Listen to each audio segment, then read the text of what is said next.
Hey guys, what's going on? Troy at Mountain Man Treasure here today. What's sold? And a question for you. Mountain Man, Mountain Man. Treasures. Welcome into the channel, guys. My name is Troy. I'm a reseller in Montana. I go to garage sales and estate sales. I go to thrift stores. I buy stuff and sell it again online. Mostly I'm doing that on eBay. So let's take a quick look at what's sold here in about a 24-hour period out of my eBay store. And then when we get back, I want to talk about what you do with older listings and how much you look at numbers. We're going to look at the back end of the reselling business. That's coming up after this. And here it is, cool pile of stuff. I know, some of this stuff people might not even pick up, but I can't help myself. Do it anyway. How about a puppet?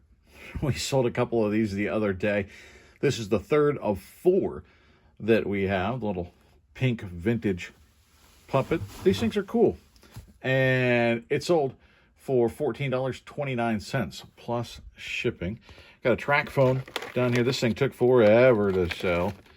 Been sitting since, I don't think it was last summer, but it was very, very early this summer. And it finally sold for $25.99 plus shipping. I think I paid $5 for it. I don't know. There's something. This I remember getting out of a free box. It's a Tommy Bahama t-shirt, not your average grill next door. I just thought it was a cool graphic. And again, it was in a free box. I'm going to pick up a t-shirt like that out of the free bin for sure. This one is going international. Several international sales in today's orders. 45 Australian dollars is what we settled in on that. Last I checked, it was actually the Australian dollar was down. It was like 60 some cents to the dollar. So that's not a huge profit, but it won't cost that much to send this over. So we're certainly going to make something. This also international. Hermie doll from Rudolph, Island of Misfit Toys. And it's a rattle. And I didn't really see any out there that were not just a plush, but the baby rattle. And so I decided, you know what, we're going to list that guy. I think I probably paid $0.25 for him at a garage sale. And Hermie is going international to Canada, $9.98 plus shipping. Guess what? International, Marilyn Monroe. This is a really cool mug. I thought it would be worth a little bit more than what it is because it's still new, obviously, still in the box. But it's just not. We picked this up at the sale where I got all of the Christmas Village stuff, the Department 56 things. And so I think I paid $1 for this. I really didn't pay anything for it at all. This also going to Australia for, I believe it was $44.95 Australian dollars. So we'll make a little bit on that again. We've got a pair of plush. Move them over here so you can see them a little bit better. Move, Hermie. And, of course, Minnie and Mickey. And these actually sold once before, or at least I accepted an offer once before, and then they never paid. Got relisted, and eventually they went again. I just thought they had a cool look to them. And these, yep, they're going international. These are going to Canada. $38.86 Canadian for Minnie and Mickey. We've got a Spider-Man mask back here. This is pretty cool. This has been sitting in my mask bin for at least 2 years. Haven't found a lot of masks lately. Used to find masks all the time at garage sales. I don't know if it's people weren't doing Halloween trick-or-treating as much, and so we saw a lull. Now they're back. Maybe we start seeing masks at garage sales again. I don't know. But I pick them up when I can find them, and they're good masks. And this one's not great. I paid $0.25 for it at a thrift store, I remember, and it sold for $11.29 plus shipping, so not a lot there. This has a great sell-through rate, actually. Slavery and the Making of America. It's narrated by Morgan Freeman. It's a set of 4 DVDs, and I got this at the sale where we bought all the hats, and it sold for $19.49 plus shipping. Another ornament going out. These are that Naquan art where it's hand-painted inside the glass. Pretty cool. Susan Wingert, or Wingett, I guess. And they're all different artists and stuff, but very cool ornaments, and got these from my folks. Found them at a garage sale and said, hey, why don't you try and sell them? And so we've got a bunch of different designs, different styles. And this is the second of the Lord is my shepherd, actually, to sell. I took an offer on this one of $15 plus shipping. Comes with a certificate and a really cool box. So that makes it easy to ship. A little bit of bubble, and this slides right in a 7x7x6. And so it's super, super easy to ship out, which I love. And the other thing, from the He Sold Me Fakes garage sale, I finally got around to testing this.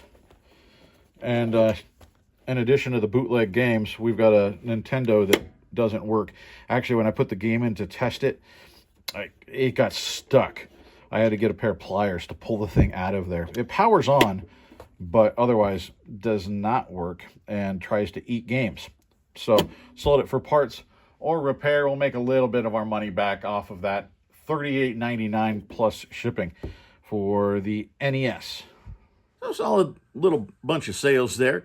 Cool stuff going out. I love selling cool stuff. It's just fun for me. But as I mentioned, as we started, I had a question for you. Or maybe it's a couple questions, but it all centers around numbers. I'm not a big numbers guy. In fact, I remember it may have been junior high, right around that age. I distinctly remember being very frustrated with my math homework. It's always come very tough for me. Somehow my kid got math genes, but I was always terrible in math. And I remember sitting at the kitchen table at one point so frustrated with my math homework and not understanding it. I'm pretty sure declared with assuredness that I was never going to do math again. I don't need this. I don't want to do it. I'm never going to do it again. I did a little bit of math after that. Not much. I'm just not a math guy. And, so for me, the deep dive into numbers is not only something that is boring.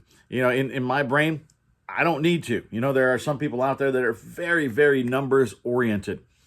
And that's one of those, we've talked about it before.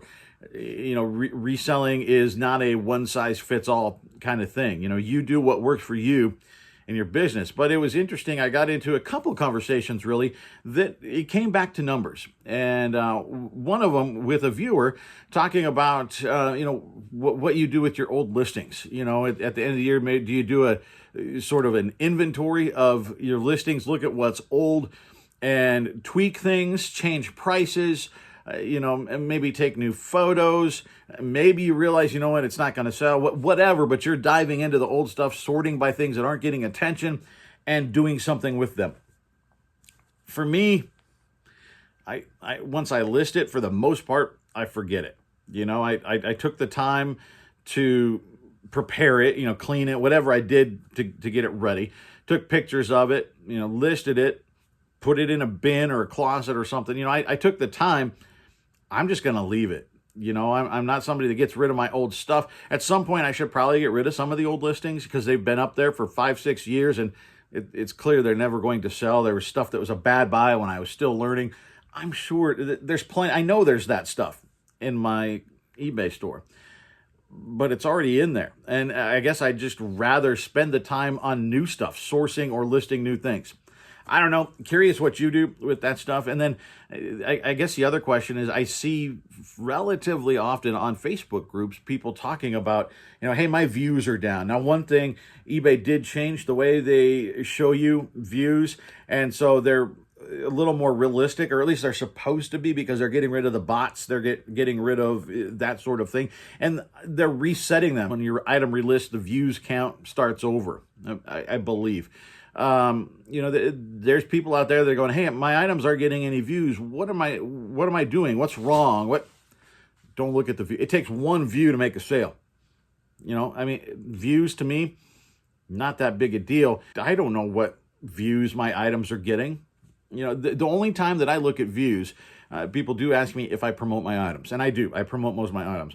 I leave stuff listed for a week, 2 weeks, something like that. And then I'll get in and bulk edit, and I will promote my items. The only time that I look at views is at that point, honestly. I get in and I see, is this getting views as it is right now with no promotion? If it is, I promote it at a very low rate, 2-3%, something like that. If it's not, then it gets a higher rate. So that's the one time, I guess, that I use views, but otherwise, I've got no idea what my views are, what my click-through is, what my impression, I guess it doesn't matter to me. And maybe it should. I guess that's a weird thing maybe to hear from a small business owner. But I don't. You know, I know that I'm making money every day. Some days it's way more. Some days it's way less. You know, I'm recording this on a Sunday morning. Saturday for me in my eBay store, guys, it was bad. You know, if Friday we had almost a $500 day, gross sales, just under. Saturday was 60. The lowest day I've had in at least, assuredly a month, but it's the lowest day I've had in a very long time.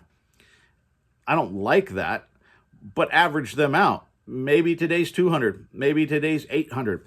I don't know, but you can't look at eBay in the short term. You'll drive yourself crazy because it is a roller coaster. It's up and down. You got to look at it in a little bit longer term. So I say don't stress yourself out looking at those numbers like views and impressions and all that. If you keep listing stuff, stuff is going to sell. So don't stress yourself out. And so that's how I handle it. Is that the best way? I don't know. It's my way. Let me know what you guys do. Curious, you know, everybody runs it differently. So it's always interesting to hear what other people do with their eBay business. But guys, I appreciate you. Thanks for hanging out with me. I got to go. I got orders to start pulling to get ready for Monday's video. We'll see you then.